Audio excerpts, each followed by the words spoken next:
বিশ্বাস করি, আমরা অঙ্গীকারবদ্ধ জামাতের কাছে, এই দেশের মানুষ যদি জামাতের হাতে রাষ্ট্র পরিচালনার দায়িত্ব দেয়, তাহলে আমরা জাতির কাছে অঙ্গীকারবদ্ধ, আমরা একটি সুখী সমৃদ্ধশালী সন্ত্রাসমুক্ত চাঁদাবাজ মুক্ত ইনসাফপূর্ণ আধুনিক ইসলামের বাংলাদেশ আমরা গড়ে তুলব ইনশাআল্লাহ।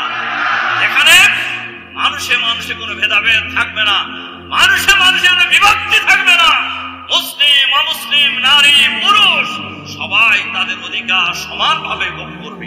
ইসলামকে যদি কেউ পরিপূর্ণভাবে মানতে চায়, সম্মানিত সুধী মণ্ডলী, আমি অনুরোধ করবো কথাটা বোঝার জন্য, ইসলামকে যদি কেউ পরিপূর্ণভাবে মানতে চায়, তাহলে ইসলামী সমাজ ব্যবস্থা প্রতিষ্ঠা ছাড়া কোন মুসলমানের পক্ষে ইসলাম পরিপূর্ণভাবে মানা সম্ভব নয়। এই কথা ঠিক আছে কিনা? নামাজ, রোজা, হজ, যাকাত এটা আদায় করলে কি ইসলাম পরিপূর্ণ মানা হবে? আল্লাহ তাআলার হাজারো নির্দেশনার মধ্যে এইটা হলো কয়েকটা নির্দেশনা। আপনি যদি ইসলাম পরিপূর্ণ মানতে চান, তাহলে সবই মানতে হবে। মানতে হবে না? আপনি নামাজ পড়লেন, রোজা রাখলেন, হজ করলেন, যাকাত দিলেন, আল্লাহর আইন মানলেন না, হবে? বলেন হবে?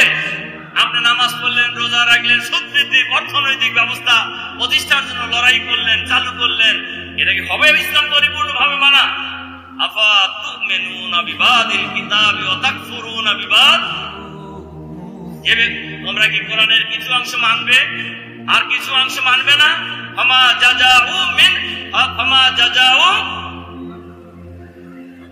জাযাউ মাইয়াফআল যালিকা মিনকুম, তোমাদের মধ্যে যদি কেউ এরকম কেউ থাকে, তাহলে পরের অংশে বলা হয়েছে দুনিয়ায় তারা অপমানিত হবে, লাঞ্ছিত হবে, আখিরাতের ময়দানে কঠিন ক্ষতিগ্রস্তের মধ্যে নিমজ্জিত হবে। তাহলে কোরআনের কিছু অংশ মানার কি কোনো সুযোগ আছে? বলেন, জায়গা জায়গা থেকে সুবিধাজনক জায়গায় মানলেন আর মানলেন না, সুযোগ আছে? কোরআনের সমাজ প্রতিষ্ঠা করতে হবে, কথা কে বলছেন? আন আকিমুদ্দিন ওয়ালা তাতাফাররাকু ফীহি, তোমরা আল্লাহর দ্বীন কায়েম করো। এটা আমরের সিগা, কোরআনে নির্দেশ দিয়েছেন তোমরা আল্লাহর দ্বীন কায়েম করো। এইখানে কোনো মত পার্থক্য করা যাবে না। কে বলছেন? তাহলে আপনি যদি কোরআন মানেন, তাহলে এইটা মানবেন না? বলেন মানবেন কিনা? তাহলে কোরআন কি এমনি কায়েম হয়ে যাবে? এমনি যদি কোরআন কায়েম হতো যে নবীর সিরাতের আলোচনা, এই নবীকে বদরের ময়দানে নেতৃত্ব দেওয়ার সেনাপতির দায়িত্ব পালন করার প্রয়োজন হতো না। একদিকে ছিলেন মসজিদের ইমাম, অপরদিকে ছিলেন যুদ্ধের ময়দানের প্রধান সেনাপতি, অপরদিকে ছিলেন মদিনা রাষ্ট্রের রাষ্ট্রপ্রধান। সুবহানাল্লাহ। আর ইমাম রাজু খেলে ইমামতি নেই, খুশি থাকে, তাহলে কিছু করার নাই। সম্মানিত সুধী মণ্ডলী, ভাই বন্ধুগণ, আমি যে কথা বলছিলাম যে কোরআনের সমাজ প্রতিষ্ঠা ছাড়া ইসলাম পরিপূর্ণভাবে মানা কোনো মুসলমানের পক্ষে সম্ভব নয়। আর কোরআনের সমাজ যদি প্রতিষ্ঠিত হয়, আমি যদি আপনাকে বলি যে সন্ত্রাস হোক, এটা আপনারা চান না, কে সবাই হাত তুলবেন। এই কথা ঠিক কিনা? দুর্নীতি মুক্ত বাংলাদেশ চান কে সবাই হাত তুলবেন।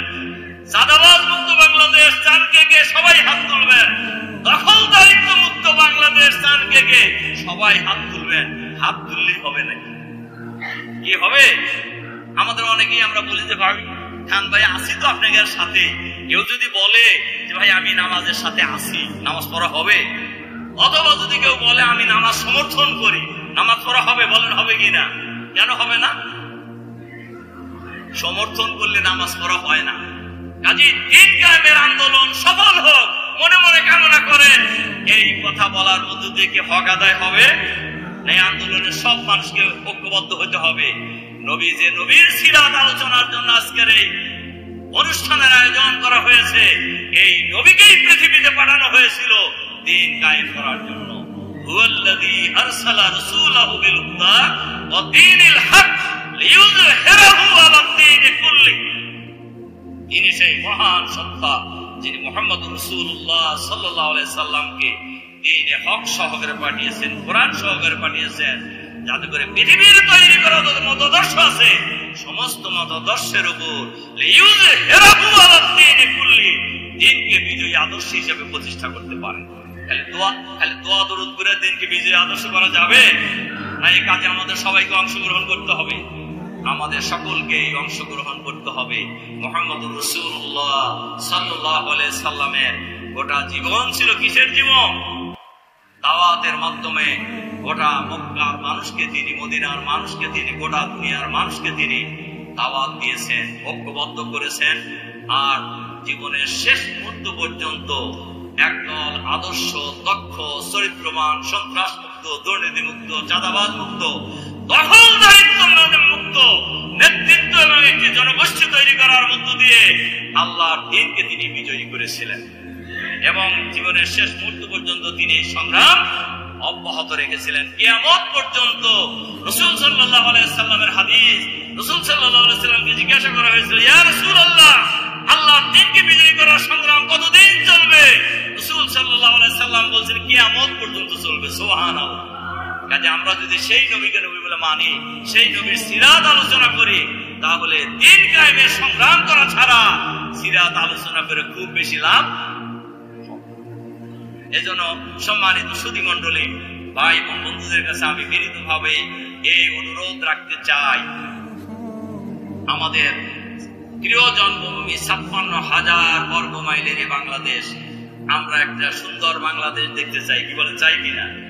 আমরা একটা সমৃদ্ধ বাংলাদেশ দেখতে চাই, আমরা একটা চাঁদাবাদ মুক্ত বাংলাদেশ দেখতে চাই, সন্ত্রাস মুক্ত বাংলাদেশ দেখতে চাই, দখলদারিত্ব মুক্ত বাংলাদেশ দেখতে চাই, আমরা একটি বৈষম্যহীন বাংলাদেশ দেখতে চাই। যে বৈষম্য বিরোধী আন্দোলনের ব্যানারে এই বিপ্লব হলো, এই বৈষম্যহীন সমাজ ব্যবস্থা যদি গড়ে তুলতে হয়, ইসলাম ছাড়া অন্য আদর্শ দিয়ে সম্ভব, ইসলাম প্রতিষ্ঠা করা ছাড়াও সম্ভব নয়। ইন্নাল্লাহা ইয়ামুরু বিল আদলি ওয়াল ইহসান, কে বলছেন এই কথা? আল্লাহ নির্দেশ দিয়েছেন একটি ন্যায় ইনসাফপূর্ণ সমাজ ব্যবস্থা প্রতিষ্ঠার জন্য। সুতরাং সেই কাজটা যদি আমরা করতে চাই, মাইলের এই বাংলাদেশটায় কোনো কিছুর অভাব নাই। অভাব কিসের? আদর্শ, সৎ, দক্ষ, যোগ্য, চরিত্রবান নেতৃত্বের অভাব। এই নেতৃত্ব বাংলাদেশে কিছু তৈরি হয়েছে না? কি বলেন, হয়েছে কি না? এর প্রমাণ শহীদ মাওলানা মতিউর রহমান নিজামী দেয়, এর প্রমাণ শহীদ সেক্রেটারি জেনারেল আলী হাসান মোহাম্মদ মুজাহিদ দেয় নাই। দুর্নীতির সয়লাবের যুগে মাইক্রোস্কোপ দিয়ে যাদের মন্ত্রণালয়ে একটি দুর্নীতি তারা বের করতে পারে নাই।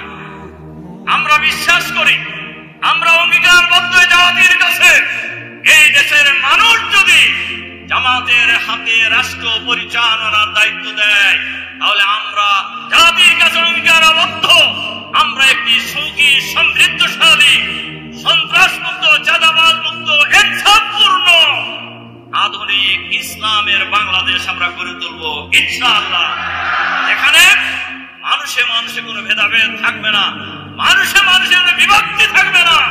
মুসলিম, অমুসলিম, নারী, পুরুষ সবাই তাদের অধিকার সমানভাবে ভোগ করবে ইনশাআল্লাহ। এ ধরনের একটি সমাজ ব্যবস্থা আমরা এই দেশে গড়ে তুলতে চাই। আপনারা চান না? যারা চান বলেন তো দেখি, হাত তুলেন তো দেখি। আমরা সবাই চাই, আমরা সবাই চাই। সুতরাং আমরা যেহেতু চাই, এই চাওয়াটাকে আমরা বাস্তবায়ন করব, কার্যকর করব ইনশাআল্লাহ। এজন্য আমাদের যার যার জায়গা থেকে আমাদের যা করার প্রয়োজন, আমরা সেই কাজ করার জন্য আমরা প্রস্তুত আছি ইনশাআল্লাহ। ইনশাআল্লাহ আসুন আমি আপনাদের কাছে এই আহ্বান জানিয়ে আগামী দিনে সুন্দর বাংলাদেশ গড়ে তোলার জন্য জামাত ইসলামী যে কর্মসূচি নিয়ে অগ্রসর হচ্ছে, একটি পরিপূর্ণ ইসলামী সমাজ ব্যবস্থা কায়েমের যে আন্দোলন, সেই আন্দোলনকে সহযোগিতা করে আমরা সামনের দিকে এগিয়ে যাব ইনশাআল্লাহ। আগামীর বাংলাদেশ হবে ইসলামের বাংলাদেশ, আগামীর বাংলাদেশ হবে কোরআনের বাংলাদেশ, আগামীর বাংলাদেশ হবে ইসলামী সমাজ ব্যবস্থার বাংলাদেশ ইনশাআল্লাহ। কোন শক্তি এটা রুখতে পারবে না ইনশাআল্লাহ।